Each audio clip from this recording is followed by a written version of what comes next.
Recording के लिए हमारे बीच में कमला श्रीवास्तव जी उपस्थित हैं। आपके बारे में हम बताना चाहेंगे कि आप भातखंडे संगीत विश्वविद्यालय की अवकाश प्राप्त संगीत शास्त्र एवं व्यवहार की सहायक प्राध्यापक रही हैं।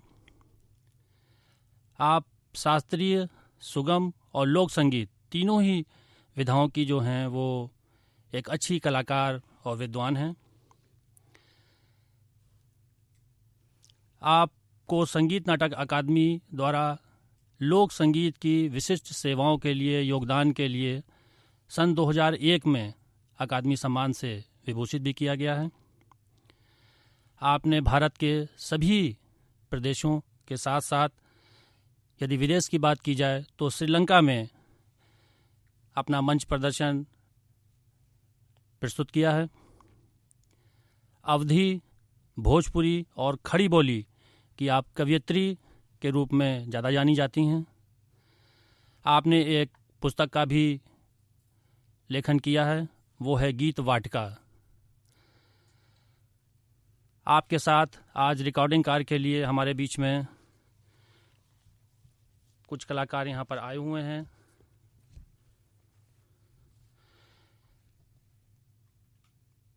भातखंडे संगीत विश्वविद्यालय के से कहा जाए महेश्वर दयाल नागर जी हारमोनियम पर हैं। ढोलक पर सत्यम शिवम सुंदरम जी हैं। साइड रिदम पर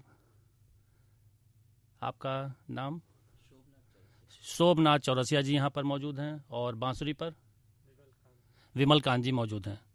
तो मैं आप चारों संगतकर्ताओं का जो आज रिकॉर्डिंग में सहयोग कर रहे हैं कमला जी का स्वागत करता हूँ। हमारे बीच में कुछ विद्यार्थीगण भी यहाँ मौजूद हैं। मैं उनको भी धन्यवाद देता हूँ कि उन्होंने समय निकाला और यहाँ पर आकर इस अवधी लोकगीत की विधा को सुनने का, जो एक आज अप्रचलित गीतों के माध्यम से और भी कई ऐसे अनुभव, संस्मरण, बातें यहाँ सामने कमला जी रखेंगी, उसको सुनने के लिए यहाँ पर आएँ तो उनके ज्ञान में निश्चित तौर पर वृद्धि होगी। तो ये भी एक अच्छी बात है कि स्टूडियो में विद्यार्थीगण भी यहाँ मौजूद हैं। और कमला जी से वार्ता करने के लिए हमारे बीच में केवल कुमार जी उपस्थित हैं। आप एक बहुमुखी प्रतिभा के धनी कलाकार हैं, विद्वान हैं। आपके बारे में ज़्यादा ना कहते हुए मैं सिर्फ इतना कहना चाहूँगा कि आप संगीत जगत के प्रसिद्ध गायक और संगीतकार जी हैं। आपको अनेक पुरस्कार और सम्मान से अलंकृत किया जा चुका है। आप फिल्म, आकाशवाणी एवं दूरदर्शन के जो प्रमुख कलाकार हैं, विद्वान हैं, उनमें आपकी गिनती गिनी जाती है। तो अब ज़्यादा समय ना लेते हुए मैं केवल जी से अनुरोध करूँगा कि वो कमला जी से वार्ता का क्रम जो है वो प्रारंभ करें। मैं आप सभी का एक बार पुनः स्वागत करते हुए मंच और माइक केवल जी को सौंपता हूँ।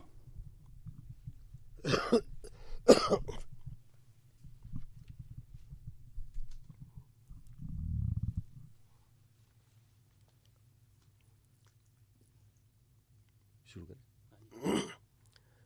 संगीत नाटक अकेडमी बहुधा उन कलाकारों की रिकॉर्डिंग करता है जिन कलाकारों का संगीत जगत में विशेष योगदान है।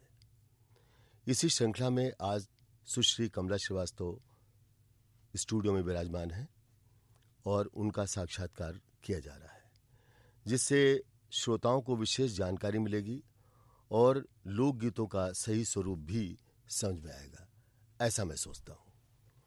तो कमला जी, मैं आपसे ये जानना चाहूँगा, आप हमारे श्रोताओं को बताइए कि आपकी संगीत साधना कब से और कैसे प्रारंभ हुई।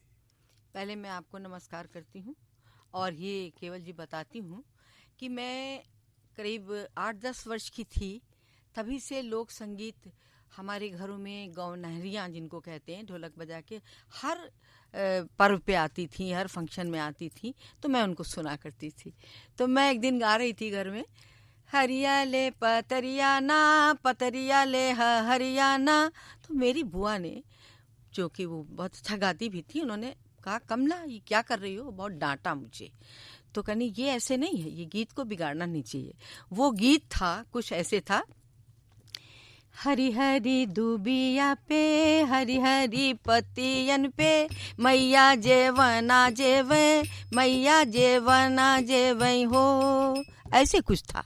बहुत सुंदर। तो उस दिन से केवल जी मुझे ये एहसास हुआ कि हाँ, ये कितनी बुरी बात है कि किसी जो लोग गायक हैं या जो शब्द हैं उनको हम खराब तरीके से गाएं।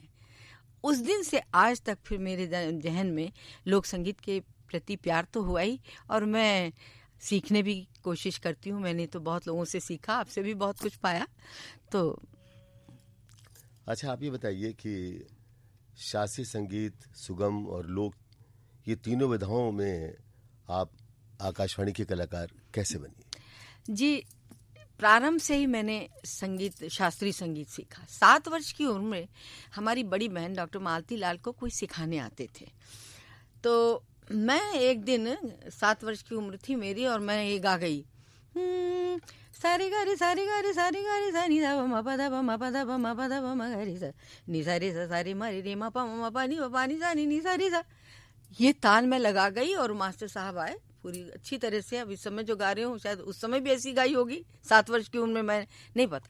मास्टर साहब ने कहा, गुरुजी ने मेरे पिताजी से, कि अरे आप अपनी बड़ी बहन को तो सिखा रहे हैं, लेकिन आपकी छोटी जो बिटिया है इसके अंदर तो बहुत गुण है, और ये मेरी सिखाई हुई तान सुन के और पूरी गा गई और गाना भी गा गई राग जौनपुरी में। तब से उनका ध्यान मेरी ओर गया और मुझको फिर सिखाया। और फिर मैंने हाई स्कूल, इंटरमीडिएट में लिया, बीए में सीखा इलाहाबाद यूनिवर्सिटी में। मेरे गुरु डॉक्टर यूएस कोचक और महेश नारायण सक्सेना जी, ये लोग तो इलाहाबाद में थे। उसके बाद गुणे जी भी थे। फिर मैं ब्याह के आ गई यहाँ, तो यहाँ भातखंड संगीत विद्यालय में मेरे गुरु रहे लेले साहब, हरिशंकर मिश्रा जी, जिनसे मैंने ठुमरी भी सीखी, और दाऊजी गोस्वामी से वायलिन सीखा, और गोविंद नारायण नाटू से मैंने उच्च शिक्षा सीखी। उसके अतिरिक्त मैंने डॉक्टर रातन जंकर जी से, डॉक्टर अवस्थी से शास्त्र सीखा, इसलिए मैं शास्त्र और व्यवहार की भी शिक्षिका रही हूँ। उसके बाद मैंने सुगम संगीत और लोक संगीत राधा वल्लभ जी और बलदेव जी से सीखा। और आप भी थे आप मेरे गुरु भाई भी हैं, और आपसे मैंने सीखा भी। तो इस तरह से शास्त्रीय संगीत के साथ साथ, सुगम संगीत के साथ साथ मैंने लोक संगीत को भी। अच्छा, ये बताइए कि शास्त्रीय संगीत, सुगम संगीत और लोक संगीत, आपकी रुचि सबसे ज्यादा किस में रही है? मेरी तीनों में वैसे रही, क्योंकि सन 52 से मैंने सुमित्रानंद पंत, महादेवी वर्मा और इनके गीत गाती थी। तो मेरी एक किताब है, उसमें इन लोगों ने मेरी बहुत सराहना की है, खास तौर से सुमित्रानंद पंत ने, महादेवी जी ने, सब ने, कि तुमने, मतलब सन 52 से मैंने लाइट म्यूजिक गाना शुरू किया, तो उसमें तो रुचि थी ही।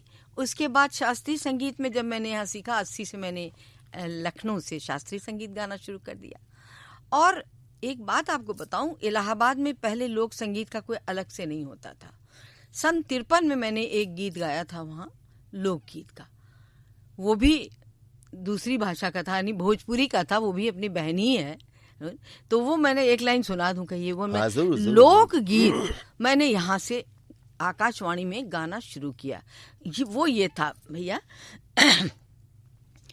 एक सुधी आई गईली जेवत कारे हो मुरा धैले जेवन बसिया गही बेहोना के सुधी आई गईली समरो सिपहिया के ना। अच्छा, ये है क्या, कौन सा लोक? ये है चकिया गीत कह के हमको नर्मदेश्वर उपाध्याय ने दिया था। अच्छा। उन्होंने गाया था। तो इसकी धुन तो देखिए ऐसे चलती है। तो किसी ने पूछा तो चकिया में क्या ये लय है? हमने कहा चकिया गीत में तो कोई लय होती नहीं है, चकिया चल रही है और उसके साथ चाहे जो जिस लय का गीत गाओ। किसी ने ये भी किया था। तो ये भोजपुरी का है। लेकिन उसके बाद मेरी रुझान अवधी में ही ज़्यादा रही। मैं अवधी तो माँ के साथ बोलती थी। अवधी जो मुझे मिली विरासत में मिली। तो मैं माँ से अपनी ये नहीं कहती थी माँ खाना खाने आओ, अरे अम्मा खाना खाने होती हो कि नहीं अम्मा चलो, अरे चलो रामायण पढ़ियो हम पढ़वे। तो हम बचपन से अवधी में घिरे हुए। विरासत में मिली है मुझे अवधि। अच्छा कमला जी बताइए कि भारत के अतिरिक्त और आपने कहाँ का अपने कार्यक्रम प्रस्तुत किए? जी, भारत के अतिरिक्त वैसे मुझे मौका तो मिला था इंग्लैंड रूस जाने का, लेकिन शायद नहीं जा पाई। लेकिन श्रीलंका में शास्त्रीय संगीत की परीक्षा लेने 10 साल तक बराबर गई हूँ, बात करने संगीत विद्यालय से। और वहाँ मैंने आकाशवाणी, क्या कहें उनको, रेडियो कहें, लंका रेडियो और लंका टेलीविजन और लंका के मंचों से मैंने शास्त्रीय, सुगम और लोक संगीत तीनों विधाओं में बहुत से प्रोग्राम दिए और बड़ी सराहना भी मुझे। अच्छा ये बताइए कि शिक्षण का अनुभव कब से और कहाँ तक, कैसे, जरा बताइए इस बारे में। शिक्षण मैंने सन 54 में, उसकी भी मैं एक बात आपको बता दूं क्योंकि पंडित जवाहरलाल नेहरू से जुड़ी हुई है। जी जी। सन 54 में मैंने एमए ज्योग्राफी में किया था, तो मैं वहाँ ज्योग्राफी की लेक्चरर रही सन 54 में। और संगीत भी, संगीत तो आता ही था, प्रभाकर किया था और ये सब। तो वहाँ के प्रिंसिपल ने, जवाहरलाल जी आने वाले थे, तो मुझे पहला पाठ जो लड़कियों को सिखाने को मिला वो राष्ट्रगान, जनगण मन। तो वो जवाहरलाल जी आए और हम अपनी टीम को लेके गए। तो जवाहरलाल जी ने कहा, पीछे देख के, तुम लोग देशगान गाओगी, राष्ट्रगान, बैठ जाओ, पहले मैं बोल लूं तब तुम लोग गाना, क्योंकि जनता अभी बैठी, उनको जनता का बड़ा ख्याल था। खैर उनका भाषण हो गया, उसके बाद मैंने राष्ट्रगान गाया और गवाया। उसके बाद जब गा चुके तो उन्होंने मुझसे, जवाहरलाल जी मुझसे कहते, कमला जी ऐसा अच्छा राष्ट्रगान, इतना सही गान मैंने आज सुना है, लोग बहुत गलत गाते हैं, आपने बहुत अच्छा गवाया है, बहुत अच्छा गाया। तो वो मेरे हृदय में आज तक उनकी वॉइस बसी हुई है। अच्छा ये बताइए कि ये अवधि आपने कहाँ से सीखा या घर से ऐसे ही? घर में मुझे विरासत में मिली, माँ के साथ बोलती रहती थी, लेकिन मैंने सीखा भी। ये मैं कहूँगी कि मैंने वहाँ इलाहाबाद में भी नर्मदेश्वर जी थे और कुछ लोग थे, लेकिन मैंने अवधि अच्छी तरह सीखी तो मैंने राधा वल्लभ जी से। और राधा वल्लभ जी की एक बात मुझे याद है कि कमला तुम गाती हो, तुम्हारी तासीर बड़ी अच्छी है, बड़ा अच्छा गाती हो, लेकिन तुम दिल से गाती हो। आज तक उनकी बात मेरे दिल में लगी है। बलदेव जी ने एक चीज़ मेरी ठीक की थी कि हमने एक गाना लिखते भी थे, तो हमने कहा, गुरुजी ये लिखा है मैंने, बदरा बूंद बूंद। अरे क्या बूंद बूंद कहाँ बदरा बरसत है, लिखो बदरा झूम झूम बरसत है, उनकी बात। और उसके अलावा मैं कहूँ, केवल जी मेरे सामने बैठे, मैंने, केवल जी मेरे गुरु भाई भी हैं, लेकिन मैंने इनसे सीखा है, बहुत कुछ आपसे लिया भी। अच्छा ये बताइए कि लोकगीत क्या है, आप इसके बारे में क्या कहना चाहेंगे? बहुत से लोग, एक खास एक वजह है इसको ये सवाल करने का, अक्सर कोई अवधि गीत गा देते हैं और कहते हैं ये लोकगीत है, इस बारे में आप क्या कहेंगे? देखिए, लोकगीत हमारी जगह जगह की जो धरती है वहीं से कहते हैं, वहीं से उपजे हैं, धरती से उपजे हैं। लेकिन हाँ, किसी के मुखारबिंद से तो निकलेंगे, लेकिन धरती के गीत। अब देखिए, पहाड़ का गीत है, जब पहाड़ों के गीत होते हैं, आप देखिए उनके रिदम कितना फर्क होता है। बंगाल का गीत देखिए, वो सागर लहराता, उनकी रिदम अलग होती है। इस राजस्थान के जो लोकगीत है वो बिल्कुल अलग है, उसमें शास्त्रीय संगीत ज़्यादा। लेकिन हमारा जो अवधि और ये आपका बिहार का जो भोजपुरी गीत है, ये बड़े सादे और सौम्य, जिनको कहना चाहिए, बहुत ही सॉफ्ट अंग्रेजी। लेकिन मेरे प्रश्न का भी आपने उत्तर नहीं दिया। जी, क्या? कि जो कभी भी कोई अवधि गीत गा देते हैं और ये कहते लोकगीत है, उस विषय में आप? जी हाँ, मैं उसी पे आ रही हूँ कि अवधि रच के कोई गा दे या कोई उसको बिगाड़ दे और अवधि में गाए, तो वो लोकगीत नहीं होगा। जो जन जन से चले आ रहे हैं, जो हम सुनते आ रहे हैं, परंपरा से जो चले आ रहे हैं। अब जैसे छापक पेड़ छेउलिया ते पतवन गहबर, ते पतवन गहबर हो। अब इस धुन को, पूरा गीत है, मैं बाद में गाऊंगी शायद, लेकिन इस धुन को भी लोग अगर बिगाड़ देंगे, जो ये धुन चली आ रही है, आप तो सबको सिखाते हैं, आप भी ठीक करते हैं, तो वो लोकगीत नहीं रह जाएगा। अगर लोकगीत में खटके मुर्की अगर हम लगा देते हैं, ज़्यादातर राजस्थान में तो लगता है, लेकिन हमारे अवध में या भोजपुरी में भी हम देखते हैं बहुत ज़्यादा खटका मुर्की नहीं लगता, दिल से सादे सादे स्वरों में हम गाते हैं। और लोकगीत के बारे में एक बात आपको और बताऊं कि ये जो शास्त्रीय संगीत है, उसकी लोक धुनें माँ है, जननी है, क्योंकि जितने ये धुनें हैं तो बहुत पहले की हैं, बाद में राग आए हैं। तो एक गीत जैसे है देवी गीत है, नीमा तले अम्बुआ के तले देवी रूम झूम आए जाओ, नीमा तले देवी रूम झूम आए जाओ, सारे मापा नी दा पा मापा दा मापा गा रे मापा, सारे मापा नी दा पा मापा सारे दा पा, जौनपुरी है। तो इसी धुन से राग जौनपुरी असावरी बना है। तो हम लोक संगीत की पूजा करते हैं और शास्त्रीय संगीत को प्यार मैं करते इसी हैं। विषय में एक बात और आपसे कहूंगा जी। कोई लोकगीत का गायक या गायिका जिसके गले में काम बहुत है और स्वतः वो निकलता है, तो उस काम को आपने कहा ना उसमें बहुत खटके मुर्की लेनी नहीं चाहिए। हाँ। वो क्या करेगा या क्या करेगी? देखिए, जो प्राकृतिक ब्यूटी है, अब आप प्रकृति को देखिए, सूरज निकलता है और सब छटा छा जाती है। तो अगर किसी किसी के गले में प्राकृतिक खटके मुर्की हैं और अपने अंदाज से निकल आते हैं, तो हमें उन्हें आत्मसात करना चाहिए। हाँ, मैं इसी लेकिन जी, लेकिन अगर बना के कोई अब ठुमरी स्टाइल गाने लगे लोग, तो वो नहीं करना चाहिए। मेरा ये मत है। लेकिन आपको बताएं कि एक बार का मुझे किस्सा याद है। शारदा सिन्हा को सब लोग जानते होंगे। जी हाँ, मैंने खूब रिकॉर्ड किया, उनको गवाया भी है मैंने। जी। तो मैंने एक दिन कहा, मैंने शारदा जी मुझे आपका गाना बहुत अच्छा लगता है।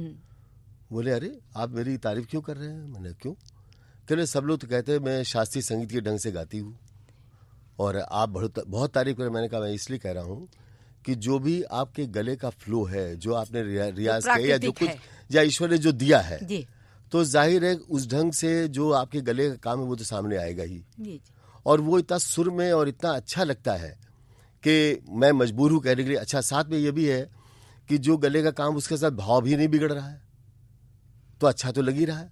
तो अक्सर जो लोग ये कहते हैं कि खटके बुरकी ज्यादा लगाना नहीं चाहिए, आप लगाए ना, स्वतः जो लग जाए, जबरन न लगाए, स्वतः जो लग जाए। हाँ, तो प्राकृतिक रूप जो है उसकी इजाजत है, उसकी इजाजत है। बिल्कुल सही। क्योंकि अगर वो खटके बुरकी जैसे बहुत से गाने ऐसे हैं, अभी आप भी ले रही हैं खटके बुरकी। मेरे में भी है, लेकिन कोशिश करती हूँ कि जो कुछ आप लोगों ने बताया वैसे ही करूँ। नहीं, वो ठीक है। फिर भी एक्चुअली क्या है जो मैं समझता हूँ लोक गीत में खास बात क्या है, ये जितनी भी पारंपरिक रचनाएं हैं इनको किसी ने लिखा तो है नहीं, ये स्वतः किसी विशेष अवसर पर किसी ने दूसरी हाँ, ऐसे बने हैं तो बड़ा नेचुरल सा लगता है, उसकी धुन में नेचुरल सी लगती है। तो उसमें जो खटके मुर्की स्वतः आ जाए उसके लिए कोई ऐसी प्रॉब्लम नहीं है, खूब सुंदर ढंग से गा सकते, मैं उसको एक्सेप्ट करती हूँ। अच्छा कमला जी बताइए, आपको पहला सम्मान कहाँ मिला? जी, पहला सम्मान की बात बताऊं तो मुझे ऑलराउंडर का मिला। अंग्रेजी है। LT कॉलेज में सन 61 की बात है। तो मैं गा भी लेती थी। अब आपने पूछा तो बता दूं, मैं खेल में भी बहुत थी, बैडमिंटन चैंपियन थी, हर्डल्स में फर्स्ट आती थी, रेसेस में फर्स्ट आती थी। अब तो चल भी नहीं पाती हूँ। और उसके बाद गाने में हर विधा में गा लेती थी। फिर कोई नाटक होता था उसमें एक्टिंग भी करती थी। और मैं ज़्यादातर लड़कों का पार्ट करके डांस लोकगीत गाती, पगड़ी गड़ी बांध के। इस तरह से मैं जलतरंग बजाती थी, बहुत से इंस्ट्रूमेंट, अपना हारमोनियम तबला सब बजा लेती थी। तो सब तरफ मेरे होने के कारण मुझे सबसे पहला अवार्ड मुझे ऑलराउंडर का। और इसके अलावा अन्य जो आपको सम्मान मिले उसके विषय में बताइए। तो बहुत से मिले हैं, मुझे याद नहीं, कही तो मैं देख के बता दूं। हाँ जरूर बताइए। ऑलराउंडर 60 में, और कविता प्रतियोगिता भी 60 में प्रथम पुरस्कार, सांस्कृतिक कार्यक्रम प्रथम पुरस्कार 1976 में जवाहरलाल नेहरू मद्रास में, बेगम अख्तर मानद पुरस्कार प्रोग्रेसिव कल्चरल ऑर्गेनाइजेशन 1984 में, और लखनऊ की अति विशिष्ट महिलाएं 84, विशिष्ट सेवा सम्मान अखिल भारतीय अगीत परिषद 91, और इस तरह से बहुत सारे सम्मान हैं। संगीत श्री सम्मान 1998, शास्त्रीय गायन सम्मान 1999, सरस्वती सम्मान 1999, संगीत सम्मान 2000, संस्कृति सेवा, मैंने संस्कृत में भी बहुत गीत गाए। आपने याद किया होगा, रेडियो में आकाशवाणी से संस्कृत गीत बहुत मुझसे गवाए गए। तो उसमें भी मुझे दिल्ली में एक सम्मान मिला। लोकगीत का गायन जैसा कि आपने बताया, नाटक अकेडमी का, और स्वर साम्राज्ञी संस्कृत निलयम का, शास्त्रीय संगीत सम्मान अल्पिका का लखनऊ में, और लखनऊ कोकिला उपाधि संस्कार भारती से, संगीत साधना सम्मान, संगीत में अभी लेटेस्ट जो मुझे मिला है माँ प्रभु देवी विद्या मंदिर प्रतिष्ठान सम्मान, और भी है, मैंने बीच बीच में छोड़ दिए।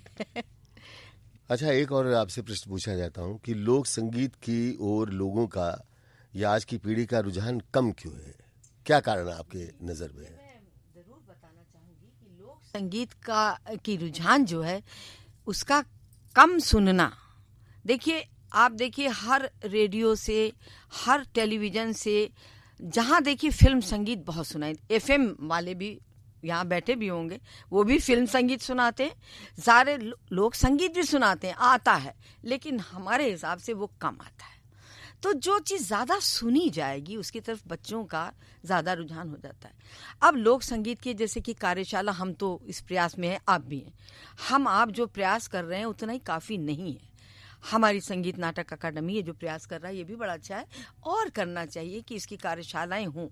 और यहाँ लखनऊ में लोकगीत सिखाने वालों की कमी नहीं है, और काफ़ी और लोग भी हैं। तो इसलिए अवध में अवधि का प्रचार अभी कम हुआ है, इसीलिए क्योंकि वो फिल्म की तरफ फिल्म और वो डीजे लग जाता है से बस वो रिकॉर्ड्स बजते हैं और लोग नाचना कूदना शुरू करते हैं। हम कह रहे हैं इतने अच्छे लोकगीत हैं, अगर आप उनके रिकॉर्ड बजा के गवाइए तो हम कह रहे हैं कि ये डीजे पे जो फिल्म म्यूजिक बनता, फिल्म म्यूजिक बुरा नहीं, वो तो बहुत अच्छा है। इतने बड़े बड़े कंपोजर्स हैं, मैं तो उनकी इज्जत करती हूँ, और फिल्म म्यूजिक कोई बुरा नहीं है। लेकिन हमारा जो बच्चों की रुझान जो लोक संगीत में कम है, उसका कारण यही है।